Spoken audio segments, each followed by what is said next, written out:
The Secrets of Drone, Journey to the Volcano Palace. 1. Dreams. Eric Hinkle couldn't breathe. The air around him was dark and smoky and hot. The evil secret lord Spur was after him, chasing him down a long dark tunnel. Now that you know my secret, Spur shouted, you'll never be able to leave. I don't know any secrets, Eric pleaded. Let me go, let me out of Drone. Never, was Spur's only words. Thus, Sorcerer's eyes were filled with anger. The weird fins behind the ears were purple and shiny. He was getting closer and closer. The tunnel ahead of Eric split in two. Go right, said the voice in his head. Oh man, Eric swallowed hard. He had always had a problem with the right and left. He looked at his hands. Which was right? It took him a second to decide. This way, he said. He charged ahead into one of the tunnels. No, said the voice in his head. The right one. Huh? Now I have you. Spur shrieked as Eric ran up against the solid wall. My secret is safe. Help! Eric cried. I'm trapped. Spur longed. Eric leaped out of the way. Thud. Ouch! Eric groaned. He opened his eyes. He was in his room. He was half on the floor, half still in bed, wound up tight in his bed sheets. He looked like a mummy. Ooh, he said. What? A nightmare? The door opened. His mother stood in the doorway. Eric, what was that noise? I guess I fell out of bed, Eric said, unwinding himself from his sheets. But I'm okay. Mrs. Hinkle helped him up. By the way, Eric, where is Drone? Eric nearly fell to the floor again. Huh? You were talking in your sleep, his mother said. Something about a place called Drone. Eric gulped. He blinked. His mouth opened to answer, but nothing came out. Drone was a secret. No one was supposed to know about the incredible world he and his friends had found under his basement stairs. Colin the wizard had made them promise not to tell anyone. The problem was, ever since his first time in Drone, Eric couldn't think of anything else. Now he was even dreaming about it. And Princess Kia told them that when you dream about Drone, it meant you to go back. Oh, Drone is a place we made up, Eric said. Neil and Julie and I. He had to lie, but until he and his friend found out more about Drone and about the evil Spur, it wasn't safe for people to know. Sound secret, his mother said. By the way, your friend called. They are coming over. Eric dressed quickly. He had to tell Neil and Julie about his dream right away. He got to the backyard in time to see a small, scruffy dog chasing Neil across the lawn. Grrr! The dog kept biting Neil's feet. Stop it, Snarky! Neil tossed a biscuit across the yard. The dog bounced after it. Hey, Eric! I'm glad you're here, Eric said. It happened. I had a weird dream about Drone. Not me. Neil shook his head. I was so tired teaching Snarky to fetch. I fell asleep before I hit the pillow. Actually, I fell asleep on my floor. I woke up on the floor, Eric said. It was weird. It felt like someone from Drone was sending the dream to me. At that moment, Julie came into the yard. I ran over to her. Julie, something strange is going on. First, let me tell you about my dream, Julie said. I was in Drone. Me too, Eric guessed. Spur was chasing me because I knew his big secret. But I forget what the secret was. Julie bit her lip. She always did when he was trying to figure something out. I was at a pool of water. I was really thirsty and I wanted to take a drink, but something creeped me out. I forget what it was, but it was very yucky. Grrr! Snarky ran back across the lawn. He fastened his teeth on the toe of Neil's right sneaker. Let me go out of my shoe! Neil cried. Wait a second.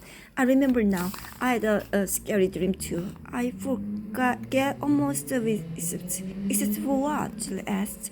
Neil shrugged. I remember it was about my feet. I was in Drone and my feet hurt. Snarky leaped suddenly for Neil's left shoe. Huh? Neil snapped, shaking his foot. Well, he's eating your heel, Julie said. Maybe he's learning. Neil tossed on other biscuits and snarky ran for it. Let's get inside. The three kids jumped up the back steps to Eric's kitchen and headed for the basement. The room is full of secrets, said Julie. Secrets we need to answer to. We need to go back. Neil frowned. But what if all of our dreams come true? I mean, my dream was pretty weird. There is only one way to find out, said Eric. They tramped down the stairs into the basement. It was messy. It was beyond messy. I knew we had have to clean it one of these days. Cleaning all the old toys and junk out of the basement was a special project. Neil and Julie had said they would help. When we get back, Eric thought. He pulled open the little door under the stairs. They entered a small, empty room. They closed the door. They all held their breath. Eric switched off the lights. Whoosh! The floor vanished beneath them. Its place was a long flight of stairs. The steps shimmered in the light from below. The light from the land of June. Yes, we are going back, Eric whispered. I wonder where the stairs will lead us this time. Or if it's day or night in June, said Neil. Let's stop talking and find out, said Julie. The three friends stepped slowly down the stairs. There was hushed and cool, and the sky below them turned deep blue and sparkled like a million jewels. A giant moon cast golden lights on the stairs. Night time, Eric whispered. Before they knew it, the friends were in June once again. Tour, Sands of Time. A wide sheet of sand stretched away as far as they could see. As far as the eye could see, sand hills, dunes roared and dipped all the way to the horizon. Wow, Neil said, this is my first desert. The moonbeams made the dunes glitter with golden lights. This is awesome, Julie said. During these beautiful nights, Eric breathed in the clear. Let's climb over the dune, he said, pointing to one of the high, covering hills of sand. For a look, they stepped down from bottom step. The sand was warm. They climbed to the top of the dune and peered over. Not far away was a striped tent. Shaggy, six-legged beasts stood outside. The kids remembered them from their first time in Dune. The beasts were called Pilkas. Somebody's camping, Neil whispered. Eric noticed a strange purple flag flying over the tent. Careful, he said. You never know what you might find. We don't have much choice, said Julie, pointing behind them. The stars are fading. The three friends watched as the rainbow-colored steps vanished in the sky. I hope we find them again later, Neil said, or wherever they are. Slowly, they approached the tent. A large flap hung down over an opening. Let's peek in, Julie whispered. Suddenly, a voice spoke from inside the tent. Come in, Julie held breath and pulled up the flap. The three friends looked inside. The three Princess Kia was sitting on a rug spread out over the sand. She was dressed in a light blue tunic. In the long blonde hair, she wore a golden crown. Next to her sat the old wizard, Galen, long beards, and his assistant Max. Lining in the inside of the tent were piles of extra plump purple-colored pillows.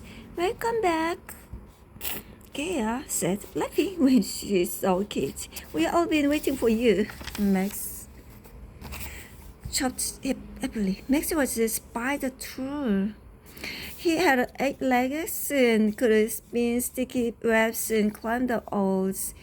But his face was puggy like a truth, and his bright orange hair was brought straight up. Eric smiled as he and his friends entered the tent. How did you know we are coming? I can see the future, Kia said. Julie gasped. You can? Kia said Galen sternly. You must be respect your real magic powers. You should not invent others you don't have yet. The princess made a face. I'm sorry. She turned to the three friends. Actually, I can't see the future. I just dreamed about you and I guessed you were on your way. I should look at Julie and Neil. We had dreams too, but we didn't understand them. In Drone Wizard, the sorcerers can use dreams as messengers. Colin said. Sometimes they foretell what will happen. We may understand more at dawn when we begin. Neil tugged the purple pillow over to the rug. Hey, the pillow snarled. You pinched me. I was having nicest nap too. Neil jumped up. Whoa, sorry. He looked around. Well, did that pillow just tuck me? Max chopped laughter. That's lumpy. Neil made a face. Lumpy or not, in the upper world, pillows don't talk. Kiara smiled. Max means it's not a pillow you sat on. It's a lumpy, a purple lumpy. It was then that kids noticed the small round faces on the chubby pillows. Their cheeks bulged and their noses were like purple tennis balls. One of the creatures stood up, stretched, and yawned. In short, it had short, fat arms and squat legs. I'm Khan, he said, king of the purple lumpies of Lumpland. Just over the last dune on your left. Well, lumpies are the best desert trekkers in Drune. We sniff out trouble. He paused to sniff the air. Danger is everywhere. Pleased to meet you, Eric said. Garlet rose, wrapping his long blue robe around him. Now, come outside. We must talk about tomorrow. The air outside the tent was cool and sweet. It sure is peaceful here, Julie said. It was yesterday, Kia told them. That's the reason we are here. What happened? Eric asked. Lord's spa, Khan said, shaking his purple fist in the air. He nearly destroyed one of our villages with his red jewel. Luckily, the terrible flame burned his head and he fled. I remember the red jewel. It was called the Red Eye of Dawn. The sorcerer's bar had stolen it from Kiara and was planning to use it to take over Drune. The Eye of Dawn commanded the forces of nature, Colin said. Fire, wind, wave, and sky. It is very powerful. Yesterday, Drune was lucky. Tomorrow, we may not be. Kia pointed across the desert. We think a spot fled to his secret palace. It's a hidden land called Volcano. Garland turned green. A terrible place, dangerous and deadly. Spa will not expect us to go. Neil nodded. We'd be dumb to do that.